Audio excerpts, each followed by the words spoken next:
Hello tout le monde, ravi de vous retrouver pour un premier épisode d'Inside Bayern. Et aujourd'hui, je suis pas avec n'importe qui, avec le frérot Rémi Vita, qui a accepté de se prêter au jeu de l'interview. Merci déjà de passer ce moment avec moi, frérot. Non, merci à toi. Déjà, on est ensemble pour discuter de ton passage au Bayern. On y reviendra un peu après.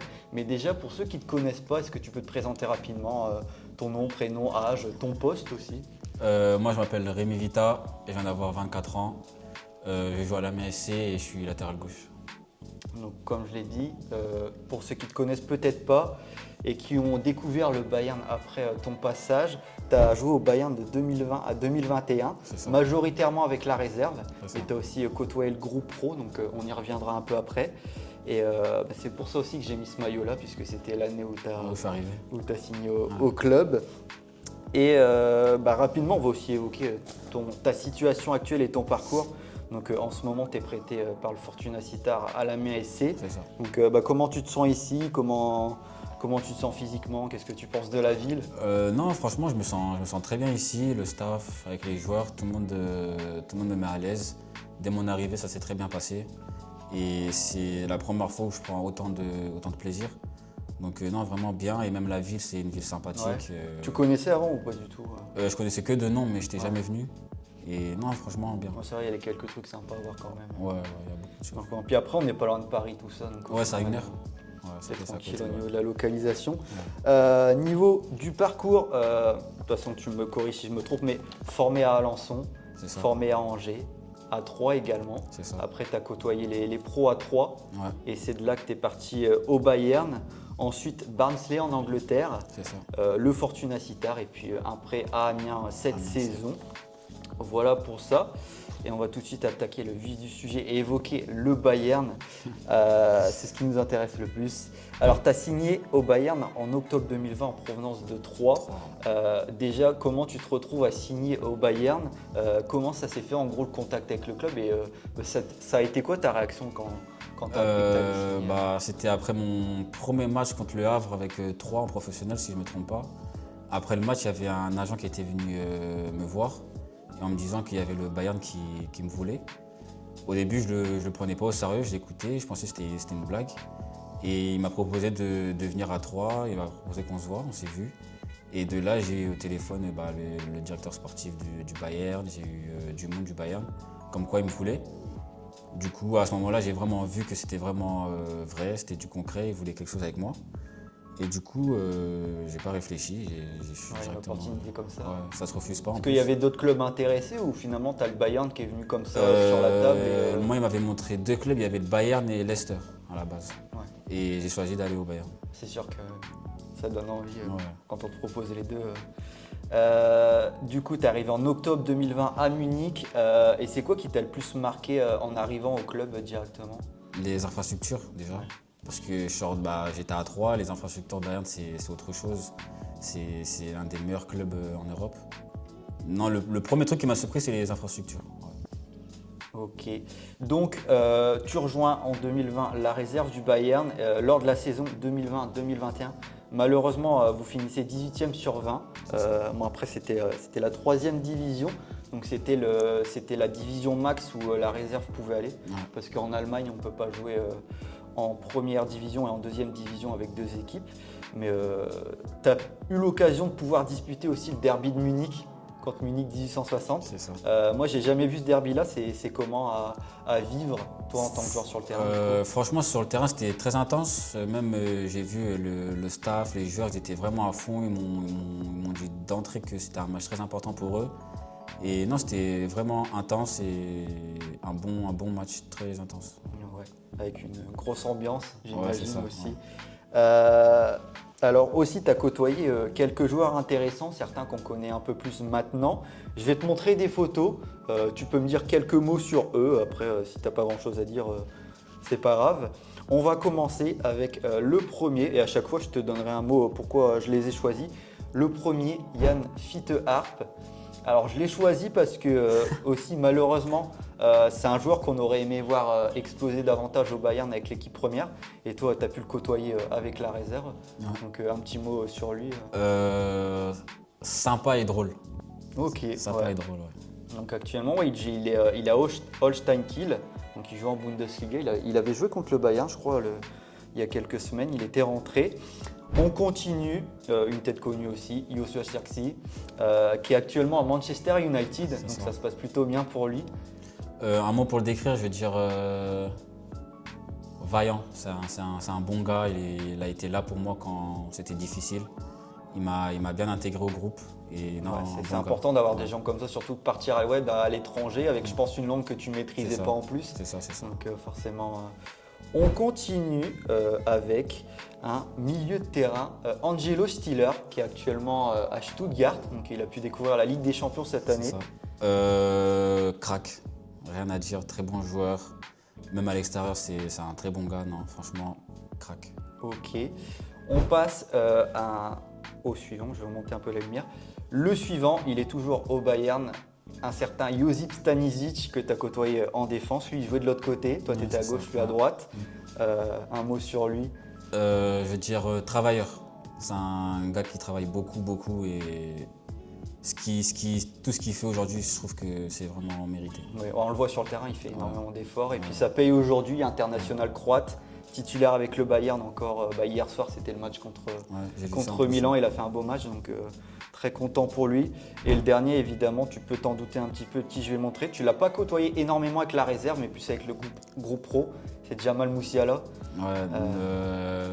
Jamal Musiala, je vais te dire crack aussi. Là, le premier entraînement que j'ai fait, il était avec nous, avec la réserve.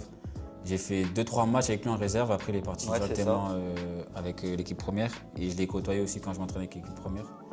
Franchement… Tu voyais directement qu'une grande carrière était pour lui. Dès le premier entraînement, j'ai su qu'il allait faire quelque chose. Il était au-dessus du lot quoi. Par rapport aux autres et à tous les joueurs que tu avais pu côtoyer même avant dans tes autres clubs, forcément. Alors maintenant, je vais te donner une date.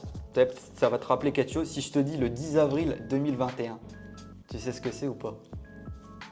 Non, pas du tout. C'est ta seule apparition sur le banc dans le groupe pro contre Union Berlin. Donc, seule apparition dans le groupe pro à l'Allianz Arena contre Union Berlin. Résultat du match 1-1. Et le coach de l'époque, c'était monsieur Hansi Flick. Donc on va évoquer un peu ce moment. Comment tu as appris que tu étais convoqué en équipe première? Est-ce que c'est le coach qui te l'a dit?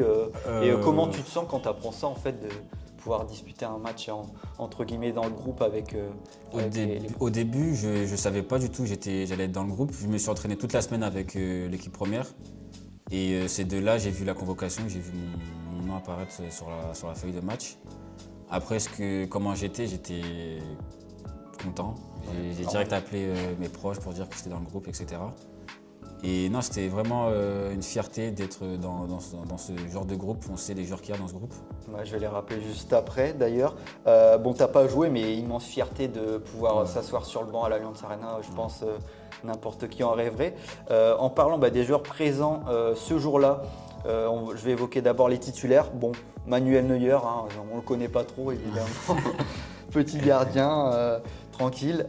En défense, c'était Javi Martinez, Jérôme Boateng, Josip Stanisic qui était titulaire côté gauche, Bounassar à droite. Ensuite, il y avait Joshua Kimmich au milieu de terrain, Thomas Müller, Thiago Dantas aussi que tu as côtoyé en réserve, Dantas, Jamal Musiala, Kingsley Coman et Eric Maxime Choupo-Moting.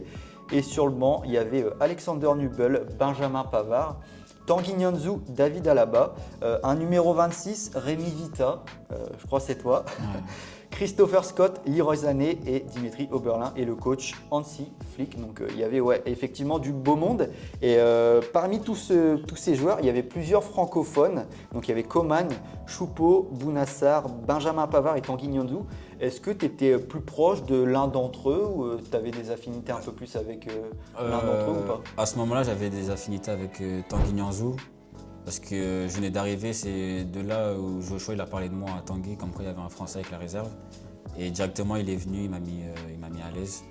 Et c'est Tanguy Nianzou avec qui j'ai eu le plus d'affinités parmi les Français. Ok, après tu discutais avec les autres? Au début, par exemple, Pavard, il ne savait pas que j'étais un Français parce que je ne parlais pas beaucoup avec lui. Et c'est après, il a su pendant le match que j'étais Français. Ok. Ok. Bon, je vais reprendre mon jeu des photos là. Je vais t'en montrer, mais on va passer un petit step parce que évidemment c'est par rapport au groupe pro.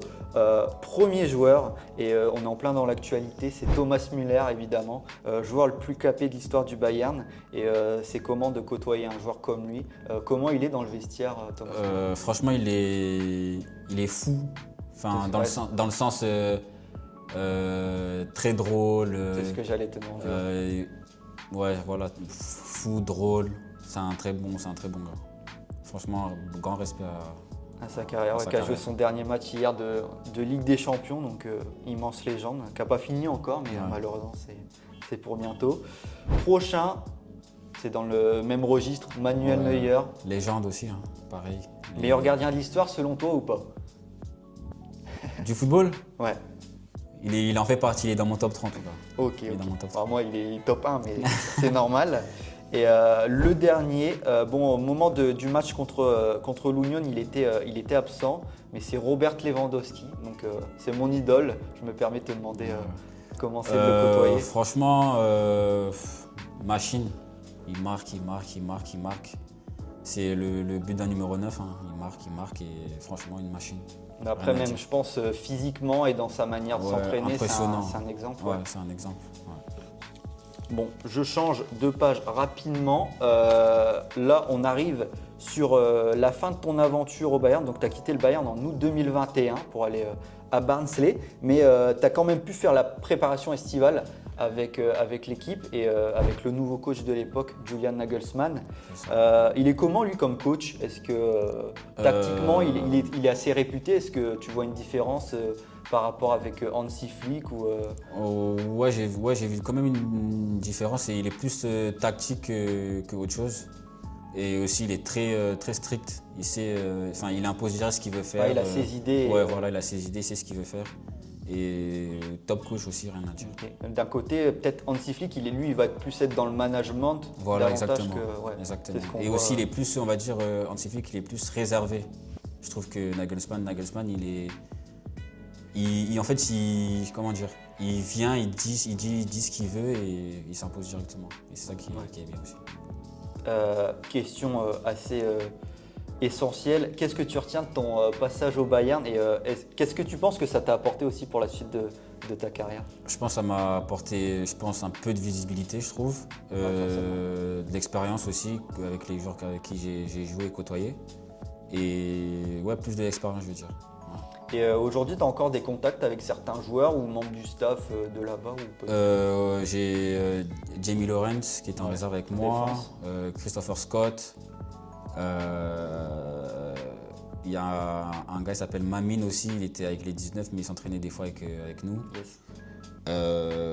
Mais il y en a pas mal, là j'oublie des noms mais il y en a. Yes. Donc maintenant on peut un peu parler de la suite. C'est quoi toi tes objectifs, on va dire personnels pour les prochaines saisons ici ou ailleurs, hein, peu importe. Déjà m'imposer dans un club parce que là je suis en prêt et je pense que j'ai envie de m'imposer dans un club, être stable, montrer ce que je sais faire, montrer aux gens que je suis là aussi. Ouais. Et on laisse les choses faire. Hein. Je joue mon football comme je sais le faire. Et voilà, c'est ça. Et dernière question, tu as déjà côtoyé plusieurs clubs. S'il y avait un championnat que tu aimerais découvrir d'ici la fin de ta carrière, que ce soit à la fin ou dans quelques saisons, peu importe.